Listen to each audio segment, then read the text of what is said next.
Олон улсын хүүхдийн эрхийг хамгаалах өдрийг тохиолдуулан Дархуулан аймгийн прокурорын газраас хүүхдийн гэмтрийг зөрчлөөс хохирогч болохоос өрсөн сэргийлэх зорилгоор нөлөөллийн арга хэмжээг зохион байгууллаа. Энэхүү арга хэмжээг Дархан хотын тээврийн хэрэгслийн хөдөлгөөн ихтэй байршлуудад зохион байгуулж, прокурорын газрын албан хаагчид, скул полиц буюу сургуулийн эргүүлээр ажиллалаа. Эргүүлийн явцад хүүхэд зам хөндлөн гарч байгаа тохиолдолд тээврийн хэрэгслийн хөдөлгөөний төр зогсоож, зам тээврийн ослын хохирогч болохоос өрсөн сэргийлэх арга хэмжээг авч хэрэгжүүлсэн байна. Мөн энэ үеэр бага насны хүүхдүүд болон эцэг эхчүүдэд зам тээврийн осол гэмтлээс сэргийлэх тухай постэр, мэдээлэл, хүүхдийн эрүүл мэндэд сөрөг нөлөөтэй аюултай хүнсний бүтээгдэхүүний талаарх сэрэмжлүүлэг, гарын авлага материалуудыг тарааж, заавар зөвлөмжөгч ажиллаж байна. Дархуулан аймгийн хэмжээнд 2026 онд хүүхэд тохирсон хэрэг 31 бүртгэгдсэн байна. За урд оны мөн үетэй харьцуулахад бол 40% бол буурсан байдаг. За гэмтэрийн шалтгаан нөхцөлийн талаас нь аваад үзвэл эцэг их үр хүүхдүүдтэйгээ харилцаа одоо хараа хяналт нь сударсантай холбоотой гэж үзэж байгаа. За мөн одоо гудамж талбай, захим орчинд хараа хяналтгүй байгаад байгаа нь энэ гэмтрийг гаргахад бас нөлөөлж байна гэж үздэг. Тухайдад одоо гэр бүлийн хүчирхийлэл, эрүүл мэндийн эсрэг халдж байгаа гэмтрүүд төр гэхэд нийт 11 хүүхэд хохирч болсон байж байна.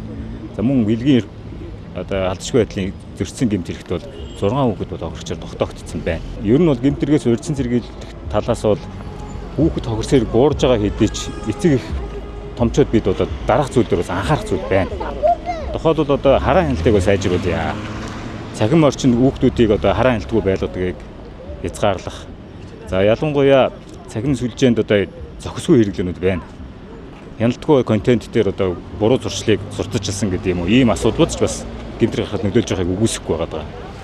За мөн зам тээврийн осол гарч байгаа шалтгаан нөхцөл бол үүсгэж байна. Тухайлбал автомашиныхаа түлхүүрийг хүүхдэд шилжүүлээд өгчдөг. Эсвэл замын хөдөлгөөний орцох бүрд нь тээврийн хэрэгсэл зорчихт нь одоо зориултын хамгаалтын бүс болон суудлыг хэрэглүүлдэггүй ч гэдэг юм. Ийм асуудал байна. Аюулгүй байдлын хангах талаас нь анхаарах зүйлүүд байгаад байна. За цаашдаа одоо ганцхан эцэг гэхгүй одоо энэ хөл одоо төрийн захиргааны байгууллагаас энэ гэмтрээс өрсөн зэрэг чиглэлээр тодорхой ажлуудыг ингээд үе шаттай зохион байгуулж байгаа эцэг их болон томчууд бид бас өөрсдөө идэвхтэй бас хамтарч оролцох хэрэгтэй байна. Ингээд хууль тогтоомжийн нэгдүгээр сурчлах хүрээнд тодорхой ажил арга хэмжээ зохиох. За дээрэс нь манай байгууллагаас гэмтрээс өрсөн зэрэг салбар зөвлөлтөд бол хамтрах чиглэлээр бол тодорхой ажлыг зохиож явдаг. Бид нэр одоо гэмтрээс өрсөн зэрэглэх асуудлын хүрээнд шалтгаан нөхцөлийг одоо тодорхой хэмжээнд үйл ажиллагаа явуулж байгаа хүрээндээ судалдаг.